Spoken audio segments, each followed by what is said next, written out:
رات میں جیسے میں نے قبر بنائی تھی، قبر تیار کی تھی، ویسی قبر نہیں لگ رہی ہے۔ ایسا لگ رہا ہے کہ قبر کی مٹی کو کھودا گیا ہے، قبر سے کچھ نکالا گیا ہے۔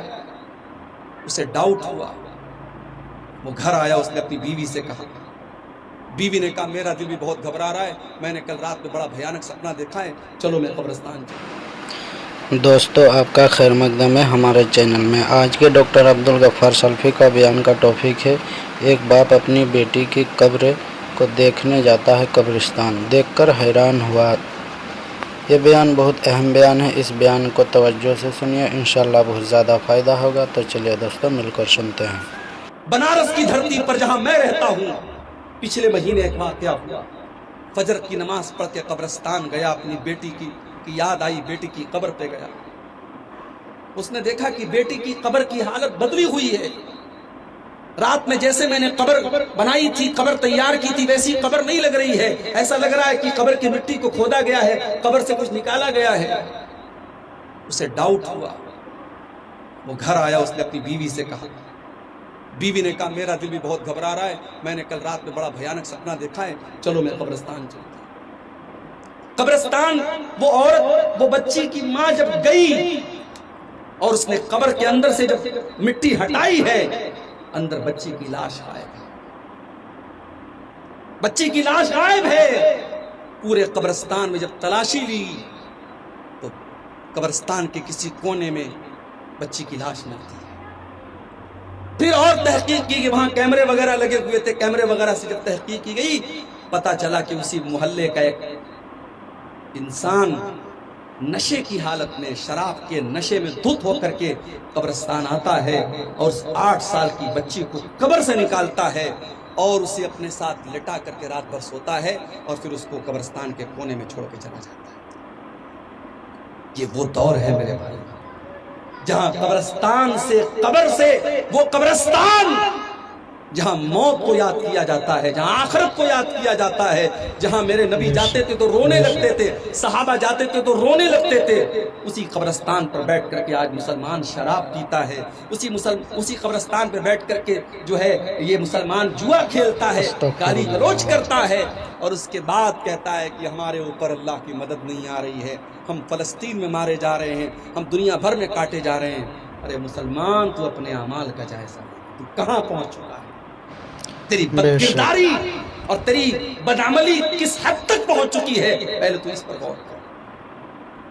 اب تو بیٹیوں کے باپ اور بیٹیوں کی مائیں 6-6 سال کی، 7-7 سال کی بچیوں کو جب گھر سے باہر بھیجتے ہیں تو کلیجے پر پتھر رکھ کے بھیجتے ہیں، بڑی تحقیق کے ساتھ بھیجتے ہیں۔ بچی سے کہتے بیٹی جلدی سے چلی آنا، اگر کسی کام سے، کسی سامان سے لینے کے لیے بھیجتے ہیں تو 6-7 سال کی بچی کو بھی باہر بھیجتے ہوئے ماں باپ کو ڈر لگتا ہے۔ میرے بھائیوں، ہم اس دور میں زندگی گزار رہے ہیں، بہت بڑا امتحان ہے۔ اس بچی کی حفاظت کرنا، اس کو زمانے کی گندی نظروں سے بچانا۔ پھر جب وہ لڑکی 14 سال کی ہوئی، 15 سال کی ہو گئی، اب مکمل جوان ہو گئی، اب اسے پیار اور محبت کے خوبصورت جال میں پھنسانے کے لیے سوشل میڈیا کا جال موجود ہے۔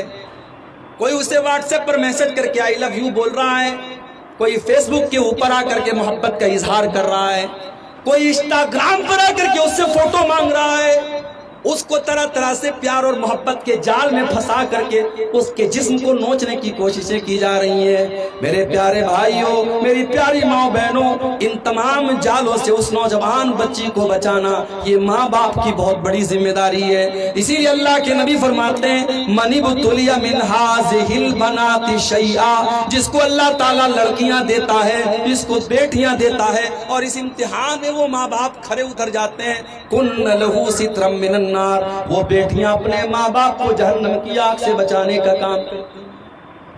ہاں اے بیٹی والوں، کبھی اپنے آپ کو یہ نہ سمجھنا کہ تمہیں بیٹی دے کر کے اللہ تعالیٰ نے نعوذ باللہ تمہارے ساتھ کوئی کمی کر دی ہے۔ نہیں نہیں، ہم نے تو زمانے میں ایسے بیٹوں کو بھی دیکھا ہے، بیٹے تو 4 ہیں لیکن ماں باپ 70 سال کی بوڑھی ماں اور 80 سال کا بوڑھا باپ ہے، 4 بیٹے اس کے موجود ہیں، چاروں کی شادیاں ہو چکی ہیں، 4 بہویں گھر میں ہیں، اس 70 سال کی بوڑھی ماں کو ایک روٹی دینے والا کوئی بیٹا نہیں ہے، اس 70 سال کی بوڑھی ماں کو چولہا جلانا پڑتا ہے اور اپنے ہاتھ سے اپنی اپنی روٹی پکانی پڑتی ہے, اپنے ہاتھ سے اپنا کپڑا دھلنا پڑتا ہے. 4 بیٹے موجود ہیں اور ان 4 بیٹوں کی بیویاں موجود ہیں. اس 70 سال کی بوڑھی ساس کا کپڑا دھونے کے لیے ان بہوؤں کے پاس کلیجہ نہیں ہے, ان 4 بیٹوں کے پاس اتنی دولت بھی نہیں ہے اپنے 80 سال کے بوڑھے کو روٹی کھلا سکیں, اپنے 80 سال کے بوڑھے باپ کو روٹی کھلا سکے. ہم نے تو ایسے بیٹوں کو بھی دیکھا ہے, اور ہاں اسی سماج میں ہم نے ایسی بیٹیوں کو بھی دیکھا ہے. بیٹی کی شادی ہو چکی ہے, بیٹی سسرال جا چکی ہے, باپ بستر پہ بیمار ہے اور اسی گھر میں 4 بیٹے رہتے ہیں. بیٹوں کو فرصت نہیں ہے اپنے باپ کی حال چال لینے کی. بیٹی سسرال میں ماں کا فون آتا ہے, بیٹی تیرے باپ کی طبیعت بہت خراب ہے, تیرا باپ بیمار ہے.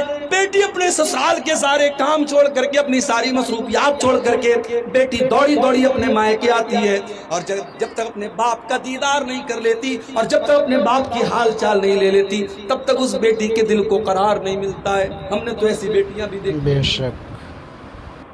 بیٹی کو بوجھ مت سمجھو میرے بھائی, بیٹیاں قسمت والوں کو ملتی ہیں. بیٹے اور بیٹیاں یہ دونوں آپ کے کندھے پر بہت بڑی امانت ہے. آج تک آپ نے یہ تقریر سنی ہوگی ماں کے پیروں کے نیچے جنت ہے, آپ نے یہ تقریر سنی ہوگی باپ جنت کا دروازہ ہے. لیکن آج ایک اور حدیث میں آپ کو سنانے جا رہا ہوں. ہر ماں اپنے دل پہ ہاتھ رکھ کے اس حدیث کو سنے, اور ہر باپ ٹھنڈے دماغ سے اس حدیث کو سنے. ماں کے قدموں کے نیچے جنت ہے, باپ جنت کا دروازہ ہے.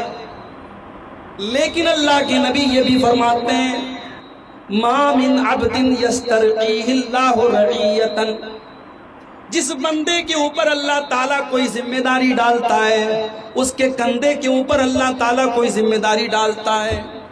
ما من عبد یسترقیہ اللہ رعیتا, جس بندے کے اوپر اللہ تعالیٰ کوئی ذمہ داری ڈالتا ہے, ثم یموت یوم یموت وہو غاش لرعیتہ الا حرم اللہ علیہ الجنہ.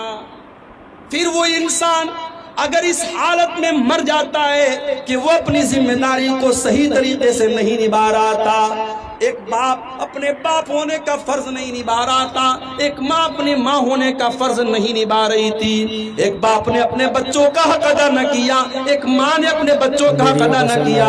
اللہ کے نبی فرماتے ہیں ثم یموت یوم یموت, اگر اسی حالت میں انسان مر گیا, اس نے اپنے کندھے پر جو ذمہ داری اللہ نے ڈالی تھی اگر اس ذمہ داری کو اس نے صحیح طریقے سے نہیں ادا کیا, الا حرم اللہ علیہ الجنہ, ایسے انسان کے اوپر جنت